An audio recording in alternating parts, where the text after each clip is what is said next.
Hi guys! So ito ngayon ang sitwasyon ng Paseo de Rojas, corner Ayala Avenue dito sa Makati City. So nag-start ng mag-build up ang mga kakampings dito sa lugar na to. Ayan, yung malapit sa statue ni Ninoy Aquino. So Makati is the business central of the Philippines. So isa siya sa kilala na business area dito sa Pilipinas. So at ito din yung lugar na napili ni Vice President Leni Robredo para sa kanyang, kung hindi ako nagkakamali, sa kanyang last meeting di Avance. Ayan, so nag-start ng mag-build up ang mga kakamping. Kanina ko konti pala ang tao dito.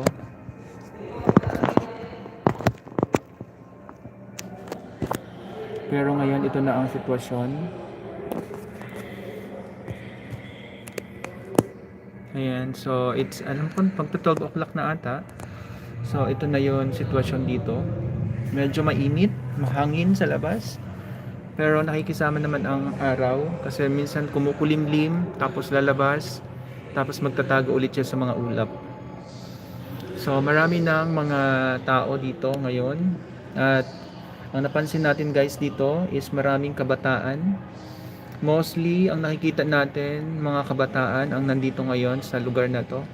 Ayan, meron mga namimigay ng pagkain. May nakita na tayo kanina namimigay ng cookies, namimigay ng puto. Ayun, katulad niyan. Ayun, oh, kung nakita niyo. Namimigay siya ng puto, namimigay ng mineral water, at marami pang iba. So ito guys yung sitwasyon ngayon ng meeting de avance ni Vice President Leni Robredo dito sa Makati. One day to go guys, national election at pipili na tayo ng bagong presidente, vice president, at saka senador, at saka mga local officials.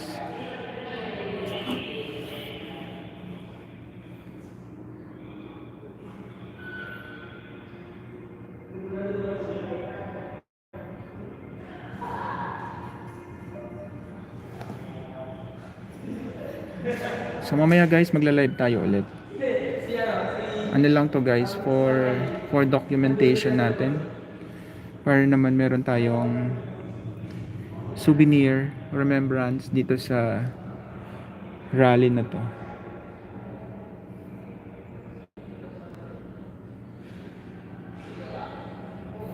Ayan guys, I hope guys, pati yung, especially yung ating mga kakamping dyan, yung mga, kahit hindi kakamping or naghahangad ng matapat na gobyerno, naaangat ang buhay ng lahat, please share this video para maka-motivate pa tayo ng maka-convince of course ng mga undecided voters, tapos especially mga taong naguguluhan pa kung ano magiging desisyon nila sa pagboto. Please guys, paki-share this video. Sa simpleng pag-share natin ng video na to, makaka-convince tayo ng iba pang mga undecided voters. Kanina kakunti ang tao dito. Mangilan-ngilan lang. Pero ngayon, padami na sila guys ng padami. So, ito guys ang sitwasyon ngayon dito.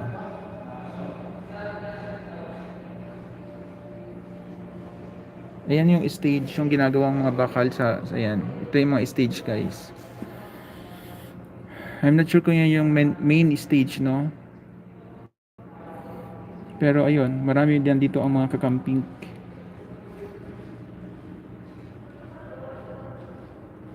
Ayan, yun lang guys, yung update dito. Please share this video para mas marami pa tayong mapasaya, ma-convince at ma-motivate ng mga undecided voters. Anyway, at the end of the day, we just really hoping for the best leaders because we deserve better government, we deserve better country, we deserve better Philippines, and of course, we deserve someone who will lead us to a new greater heights, especially our president, our vice president, senators, and the local officials. Because we deserve better. Diba?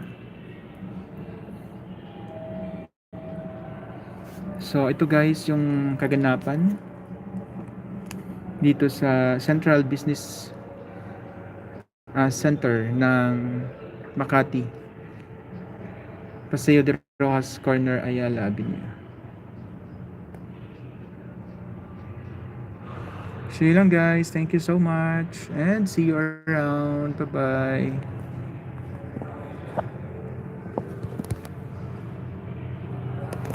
Bye-bye guys. Lenny.